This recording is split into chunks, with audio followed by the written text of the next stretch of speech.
Thank you all so much. I want you to now put your hands together for Leonard and all of the other people who helped to organize this event today.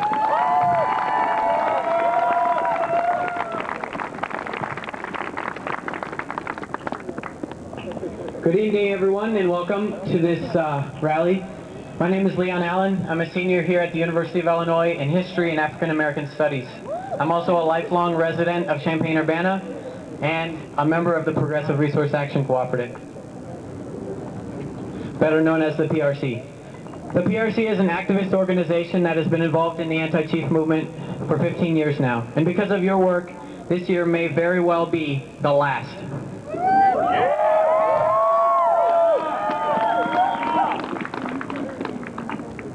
This rally tonight to eliminate the stereotypical and divisive Chief Illiniwek is part of the Day of Honor, which has been going on all day here on the quad. And I know many of you have been here all day. I know many of you have stopped by in between your work and your classes and other things, and I want to give you all a round of applause for that support throughout the day today.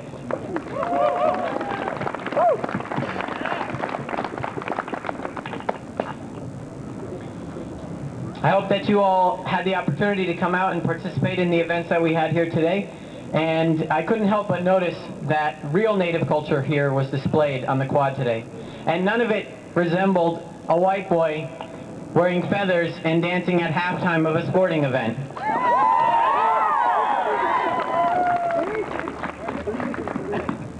Congratulations to all of you for making history. After tonight, once again, the argument that Chief Illiniwek honors Native American peoples can no longer be taken seriously, as we have all known for years and years and years.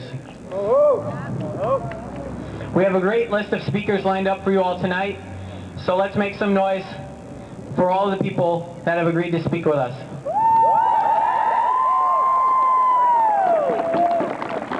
Before we get into the speakers, I want to make a couple of quick logistical announcements. Please be aware that there are security marshals around the perimeter and throughout the rally wearing black shirts and white armbands. If you have a problem, a health problem, a security problem, please don't hesitate to ask them any questions, or there are also other marshals with armbands. Please don't hesitate to ask them if you need anything. They're all equipped with walkie-talkies and cell phones and can be immediately in contact with the paramedics or the police. There are also people going throughout the crowd, having people sign up on email lists, giving people information about upcoming events, and reminding people to come out tomorrow morning so that we can all show the Board of Trustees, who are going to be meeting right in there, what we think about Chief Illiniwek.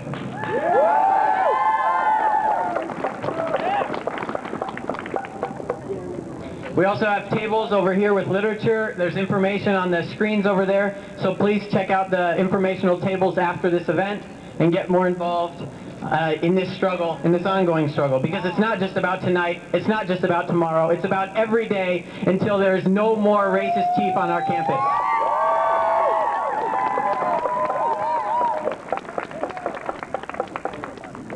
Again, I want to thank all of the people that made this Day of Honor possible. And I also want to thank the people who made great sacrifices to be with us here today. People who took time out of their work schedules, their school schedules, and any of the other things that they had to do to be with us here today. And we know that's a huge sacrifice, and we appreciate that sacrifice. Let's also have a hand for all of the people who came down from the Chicago community and other Native communities all over to support us and to support the end of this racism here.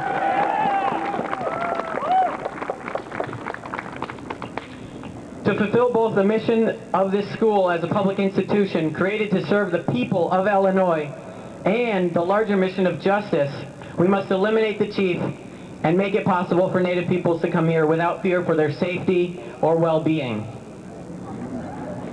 The Board of Trustees will be right in there tomorrow morning, and we all know that we're going to be there. As we know, I want to give a brief recap of what's happened since last November, when Trustee Carroll courageously put the chief on the Board of Trustees agenda.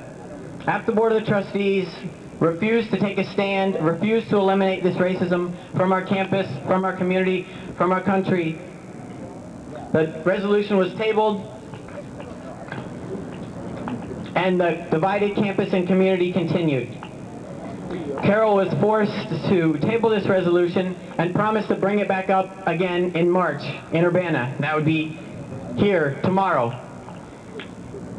2 weeks ago, Trustee Carroll issued a press release stating that she wasn't going to be bringing up the resolution on the Board of Trustees' agenda. Also, in between, in January, 100 Native people protested and demonstrated at the Board of Trustees meeting in Chicago, highlighting to the Board of Trustees that it's not just an issue about Champaign-Urbana, but it's a statewide issue, and it's an issue that Native people care about, and the Board of Trustees needs to take action.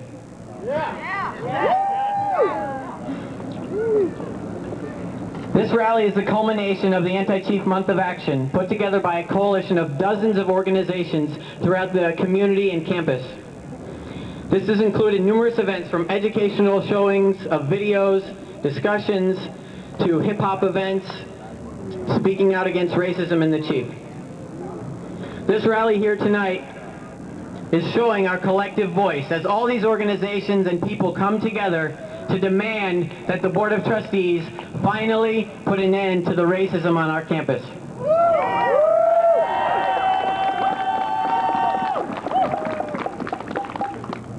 I think what we must remember in this struggle is that we're not alone. We're not alone here, and the people who think that the Chief should go away are not the minority.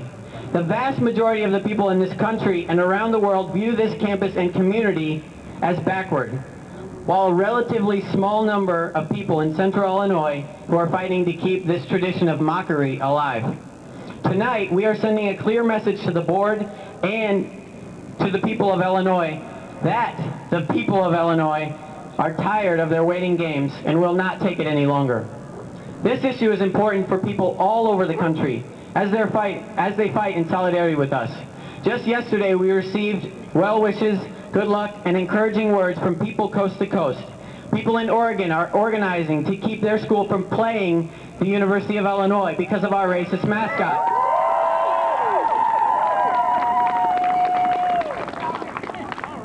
Statements of support have come in from all over the country, including powerful voices from New York, North Carolina, and Michigan. These people all over the country are organizing and speaking out on behalf of us and on behalf of the people all over the country who see this as an issue of justice and an issue that needs to be done away with now. I want to wrap up really quickly and introduce for you the first speaker that we have tonight. His name is Marcel Harris. Marcel Harris is a junior in health planning and administration. He is currently the second vice president of the UIUC chapter of the NAACP and the third vice president for the State of Illinois Youth and College Division of the NAACP. Please give a warm welcome to Marcel.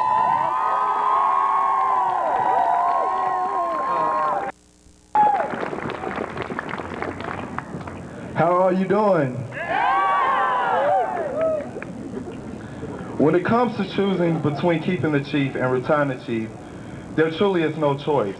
Would you choose disgrace over dignity? Would you choose racism over respect? Those things, disgrace, shame, and racism, is what the Chief means to us. And we will not remain quiet about this. The campus, the Board of Trustees, and even the world needs to know that Native Americans are people, not mascots or symbol of our school. And they should not be honored in this way.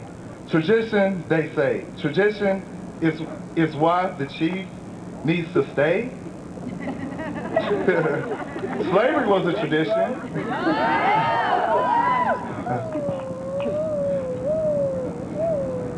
The Union minstrel shows was a tradition for this very university, right?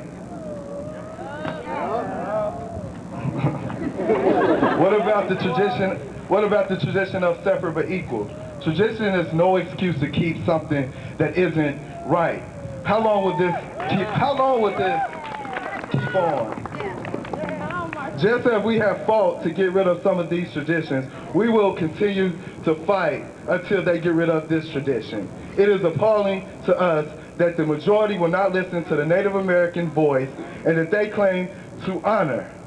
But someone is listening, I'm listening, we're listening, and together we will all make sure that most important voice is heard, and that's our voice. Thank you.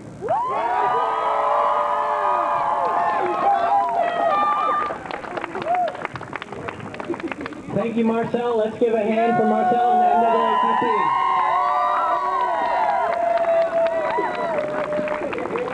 The student chapter of the NAACP has been tirelessly fighting, as have many other organizations, for the elimination of the chief here on our campus. I wanted to quickly do a few chants. Bert's going to do a few chants on the microphone to get people warmed up a little bit, because I know it's getting a little bit cold here, so go ahead, Bert. All right. Marcel said we're not going to be quiet, so let's be loud. You're believe before a meeting, the BOT stays in there. Tonight they're not. So let's let them hear us wherever they are. 1, 2, 3, 4. We don't want your chief no more. 5, 6, 3, 4. We don't want your chief no more. 5, 6, 7, 8. Racist mascots, create hate. 5, 6, 7, 8. Racist mascots, create hate. 1, 2, 3, 4. We don't want your chief no more. 5, 6, 7, 8. Racist mascots, create hate. 1, 2, 3, 4. We don't want your chief no more. 5, 6, 7, 8. Racist mascots, create hate.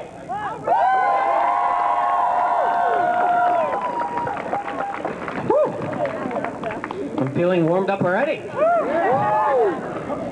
All right, I want to go ahead and introduce our second speaker tonight. I want to introduce Tulsi.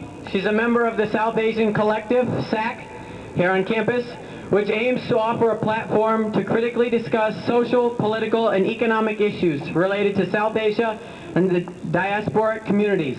South Asian Collective strongly opposes all forms of discrimination, including racism, casteism, and sexism, while strongly supporting the Dalit movement in South Asia and South Asian diaspora, and similar other anti-racist struggles that have emerged elsewhere, such as the movement here to eliminate Chief Illiniwek. Please welcome Tulsi from South Asian Collective. Here?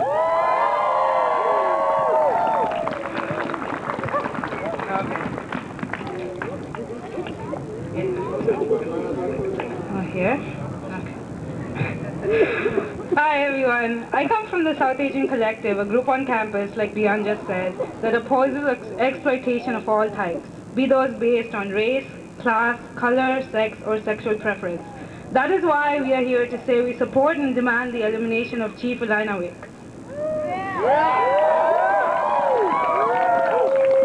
First, as South Asians, we are, like the Native Americans, a minority on this campus, as well as in this country. We stand in solidarity with the Native American community that has strongly condemned the use of the chief. As a minority, too many times I see the majority perpetuating stereotypes about my race and expecting me to live up to those stereotypes. I do not want those stereotypes to represent me or who I am.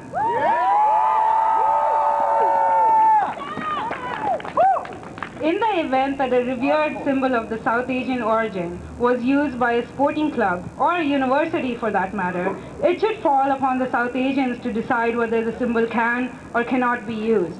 In similar vein, the fate of the chief can only be decided by the Native American community, who have to live and work every day under the shadow of racism that this mascot perpetuates. This mascot is far from being a symbol of honor or tradition. It instead blatantly stereotypes Native American culture. The chief is an obvious representation of the majority once again not hearing or respecting the minority voice. It is a symbol of economics once again taking precedence over justice and what is right. We implore everyone to heed the Native American views on this issue. On our part, tomorrow, SAC meets with Trustee Niranjan Shah, a South Asian on the Board of Trustees, and hope to convince him to vote to eliminate the chief. Thank you.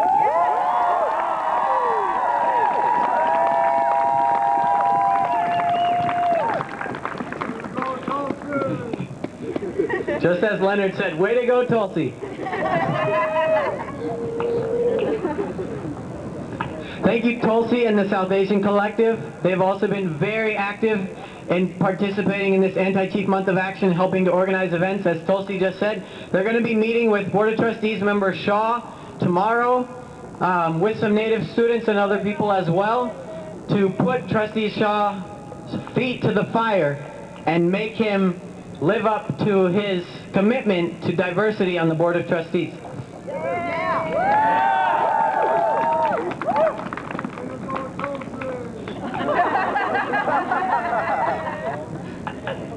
All right. Next, I want to welcome Antar Jackson, who is one of the founding members of Artists Against Racism, a new organization here on our campus that formed specifically to bring artists, musical artists, performance artists, and specifically Antar is a hip-hop and spoken word artist, together to speak out against the racism and the stereotypes that Chief Illiniwek perpetuates here on our campus. Antar, also known as Czar Absolute, is a senior in psychology at the U of I. Antar has also been active in movements against imperialism, racism, and appropriation of culture for many years, and uses poetry, music, and other contemporary art forms to give voice to underrepresented peoples. He is a member of the PRC, a co-founder of UC Hip Hop, and the founder of Artists Against Racism. Please welcome Antar.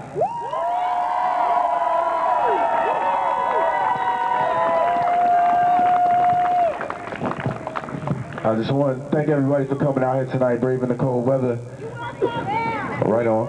Can I please just have everybody raise your signs up as high as you can right now? All right. All right.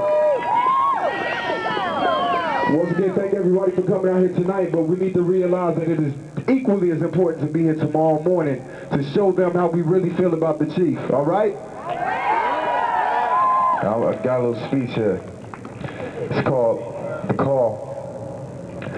I woke up this morning not knowing what to expect, not knowing who would be here, not knowing if tears from the angels would suppress us, not knowing if anyone would listen, not knowing if anyone would answer the call. Mother.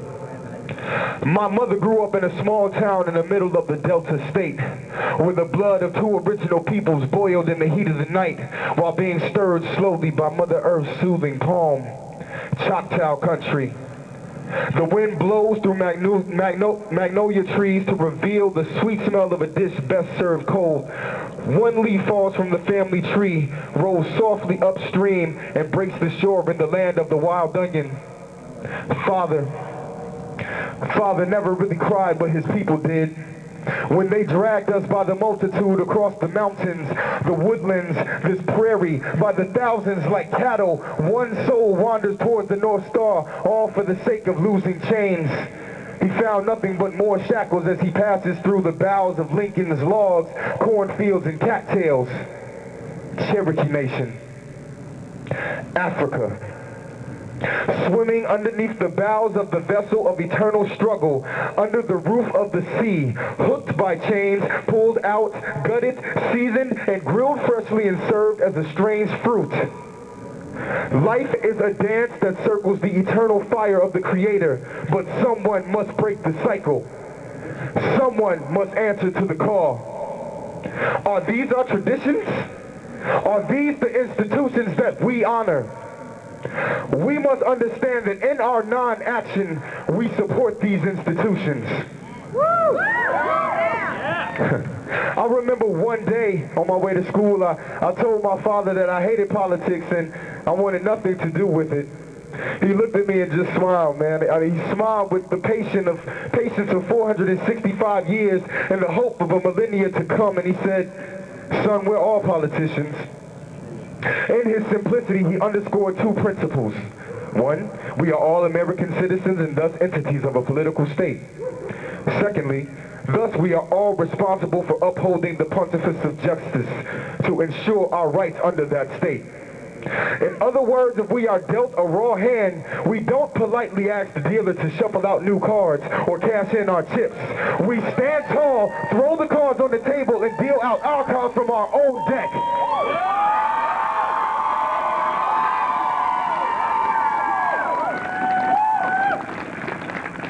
They reproduce our divine skin to form graven images which they worship through false dance, false music, false color, and false hope to mimic us. use our faces to pimp their products. T-shirts, beer cans, butt warmers, and toilet paper. Now there's a good place to shove that white chief.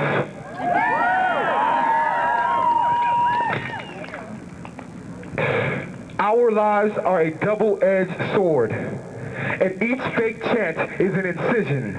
Each feather is an incision. Each leg raise is an incision. Each visit to a school is an incision. Each talking is an incision. Each bright orange t-shirt embroidered with ignorance, made right here in the USA, is an incision. Each non-vote on the issue is an incision to our pride and dignity as a people.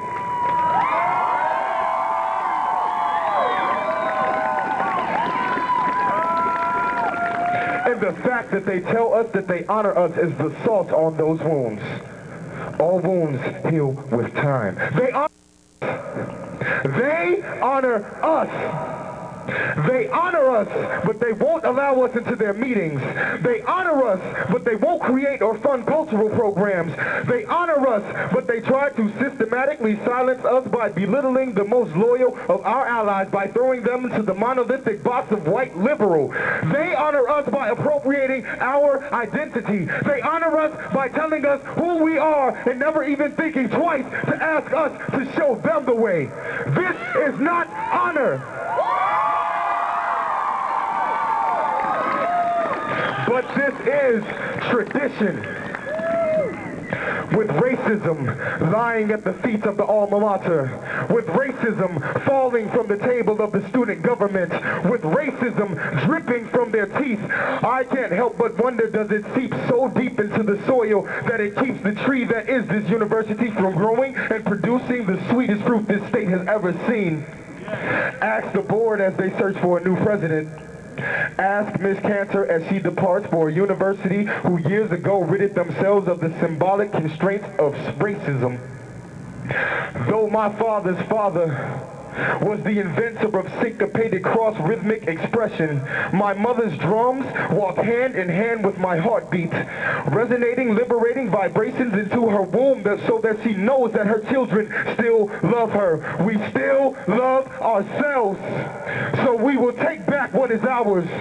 We will take our faces back, place the color of the blood of our ancestors underneath them, wrap them in love, and present them to our children as gifts.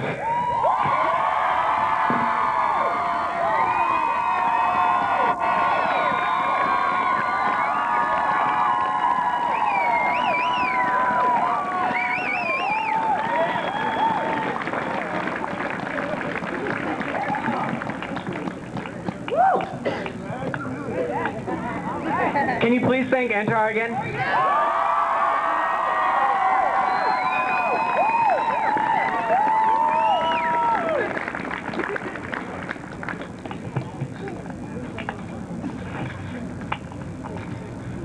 Thank you so much to Antar. I can't follow that. I want to echo what Antar said. Please raise your signs up. Be proud. Stay warm. We're going to do a couple more chants and then move on to the next speaker. All right. I got a little inspired myself. I'm not quite like Antar, but this is something I wrote because I was so excited that people from all over here and people who are so different are here. So first repeat after me and then we'll say it all together. Every race, color, creed! Every race, color, creed! We want the chief to go with speed!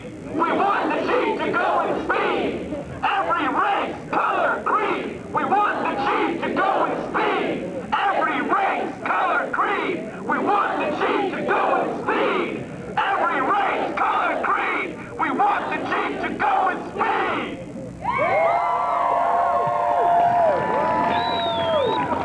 Hey, hey! Ho, ho! This fake white chief has got to go! Hey, hey! Ho, ho! This fake white chief has got to go! Hey, hey! Ho, ho! This fake white chief has got to go! Hey, hey! Ho, ho! This fake white chief has got to go! Yeah!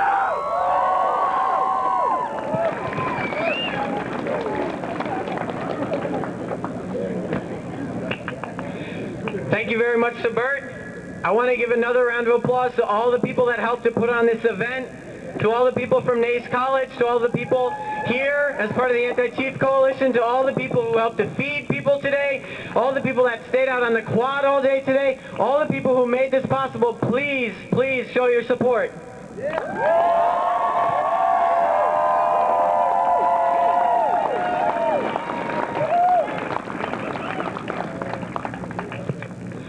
I now want to introduce our next speaker. Her name is Tracy Walsh. She's a senior in Spanish and a member of the Progressive Resource Action Cooperative. She's going to be giving a statement on behalf of the PRC. Tracy.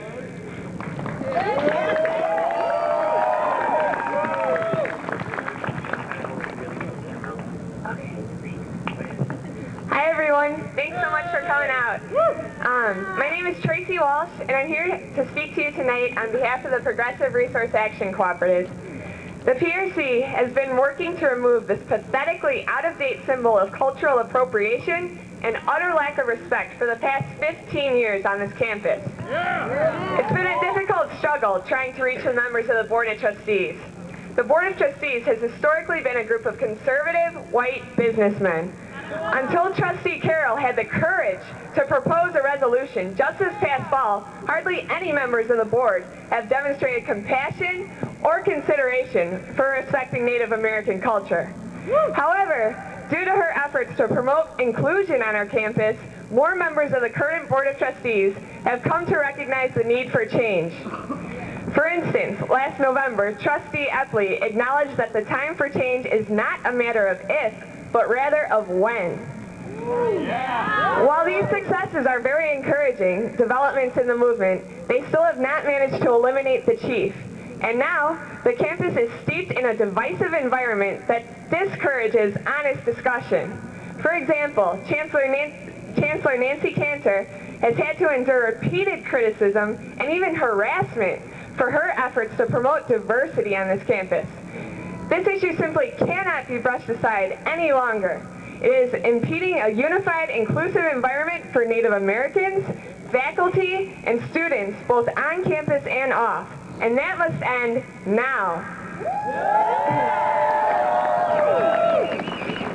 Pro-Chief members of the board and the community claim that Chief Illiniwek honors Native Americans, that this tradition is an educational tool for our campus.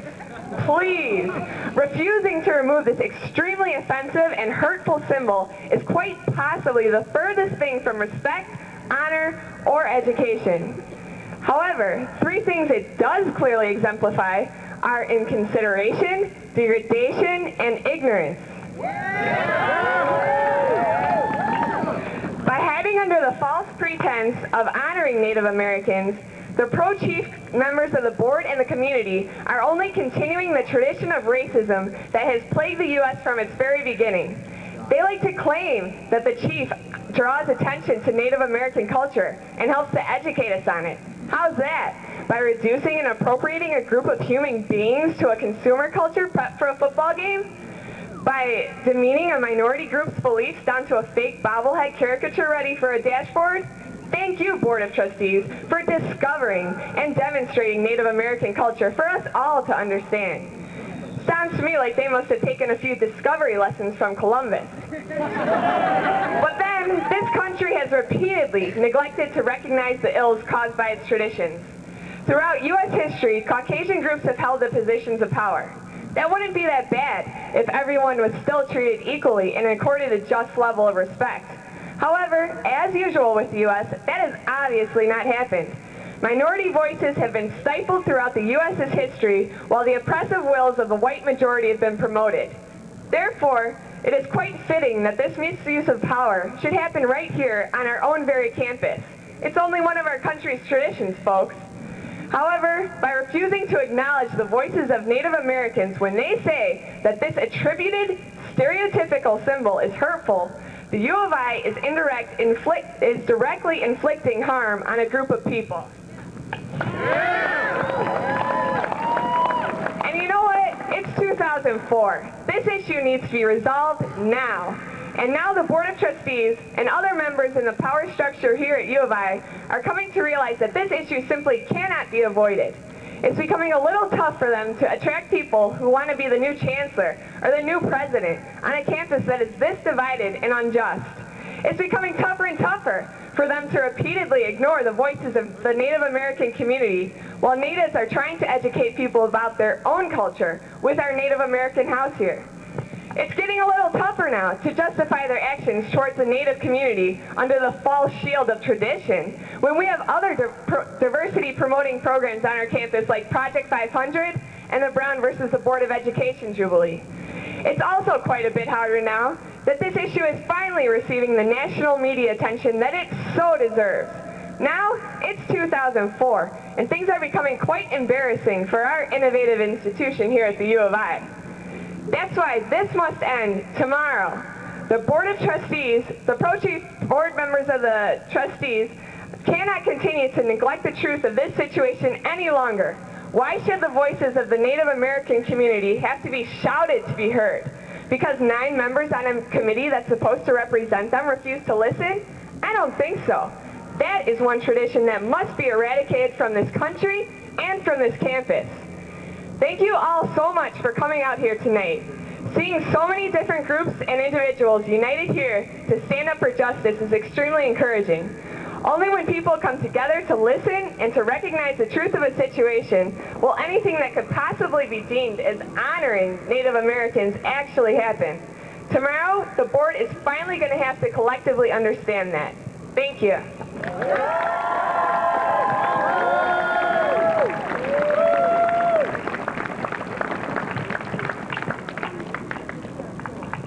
Again, I want to thank Tracy. Everyone give her another round of applause.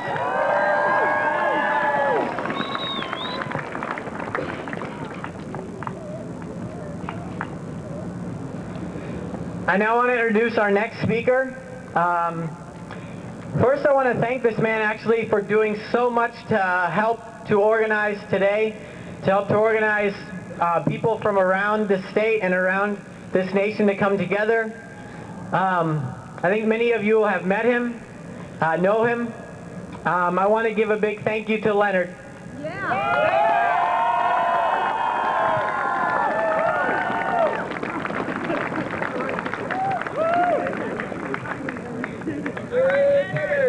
I want to quickly do a little bit of an introduction for Leonard. And again, as many of you know, Leonard and many other people from Nace College and from Chicago helped to put a lot of this together today, along with people here. So again, we need to thank all of the people that helped to put this together with their time, money, efforts, sacrifices. So Leonard is going to join us here tonight. He's a member of the Confederated Salish and Kootenai tribes of the Flathead Indian Reservation in northwestern Montana. I believe that I messed up the pronunciation. And is a veteran of the U.S. Army. Leonard has been an active member of the Chicago Indian community for over 20 years and looks forward to the day when Indian people will be treated as real people and not objects of mockery. Again, please thank Leonard and give it up for Leonard.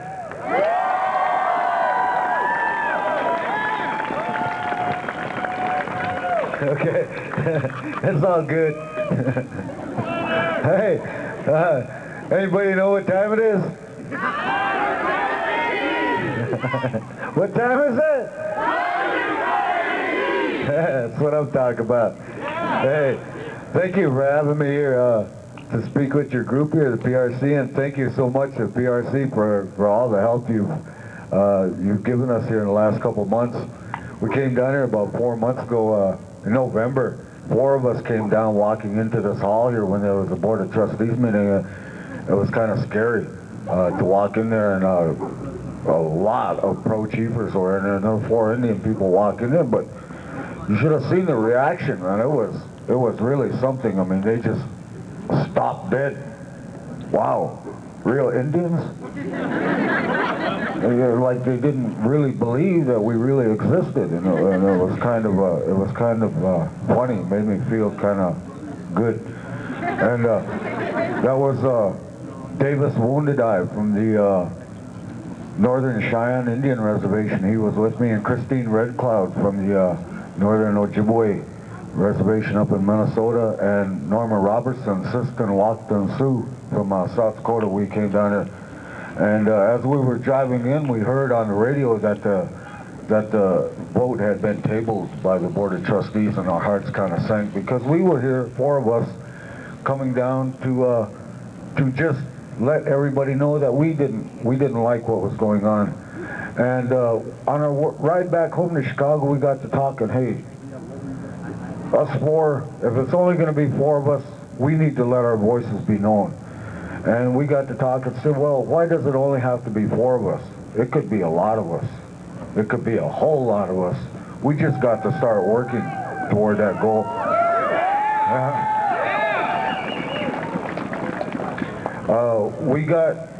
We met with PRC here and Red Roots right after that meeting. They took us over to the Native American house and treated us really good. Treated us really well. They fed us and talked with us, and we got to talking, and we said, well, let's come up with an agenda, something that will be solid, that we can work toward. And so we did that. We said, okay, the meeting in January in Chicago, let's organize a rally up there in Chicago, and we did that. When about 100 people showed up in the freezing cold. It must have been like 30 below zero. And this is nothing, man. It was cold, man. It was really cold. And we were out there and all day, and the Board of Trustees seen us as they went in. They seen us and they heard our voices then. And so immediately after that rally, we went back to Native American Educational Services College on the north side of Chicago, who, by the way, are accredited to the North Central Association, the same organization that accredits University of Illinois North Central Association. We at the college, we operate a BA degree in public policy. The mission of the college, NACE College, is to reach out to those Native Americans who never had a chance to go on to higher education. Our goal is to reach out to them, get them back into education so that they can become leaders in the Indian community, and we've been very, very successful at that. And we went back to NACE College and we said, well, let's do something for March. Let's create an itinerary so we have something solid to shoot for. And so we did that there. It took us a couple hours. We argued about this and that. You know how good Indians are. We like to argue a little bit. But we argued and we got that itinerary together and we started working. We were in constant contact for the last 2.5, 3 months. We've been in constant emailing every day. What do we need to do? How do we need to do that? And we got so many people to help us out. PRC, thank you very, very much for all your help. Thank you. Red Roots, and I don't know if they're here, but I also want to thank the people from, I believe it's Elsa. Is it Elsa? Yeah. Yeah, right over here, Elsa, Illinois, and what's the name of the college? Principia College. They came up from Elsa, Illinois to join us here today. Thank you so much. See, it's going on all over Indian country, all over Indian land. It's happening. We've been getting emails from the University of North Dakota. And you know what the name of the University of North Dakota is? They've got a mascot as well. They're called the North Dakota Fighting Sioux. Yeah, boo! Yeah, I mean, what's up with that? Can't they come up with something better? You would think that in all the education that they profess that they would be able to come up with something better than that. I mean, you know. I was gonna, you know, my grandmother, her name was Wakachan, and my grandfather's name was Cheskunikis, and that meant horn maker. I have no idea why they called him horn maker, but that's what they called him. But my grandmother, when she was a kid, she was taken from her home on Rocky Boy Indian Reservation and sent to a boarding school, a Catholic boarding school. And I don't mean to say anything bad about the Catholic religion or anything, but this is what happened to her. And she was abused, physically, mentally. She was abused for a good 17 years of her life. They cut off her hair. They used to beat her when she would speak her language. And they she was taught in this boarding school, she wasn't taught much English. She wasn't taught mathematics or science or anything like that. She was taught how to wash dishes and clean floors and make beds, and that's what she was taught in the boarding school, and that's how she was grew up. And so she was kind of had a vindictive nature about her. You know, she wasn't really out to get even, but when if the chance ever rose, you know, she would kind of make it happen. And years later, when she was older, much older, she was on up on a reservation, and the Catholic priest used to come over and bug her all the time. He'd say, "Hey, I need to meet with you. I need to talk with you. I need to get you in the church." And she'd always say, you know, maybe later on. He was always after her. "Hey, I need to meet with you." So finally one day she said, "Okay, I'll agree to meet with you. You be at my house at 5 o'clock this afternoon." He had met her in that morning. So after he left, she walked into town. She walked into town. She was shopping around. We could not go visit with these people. I can't go visit the chief. The chief grew up in a whole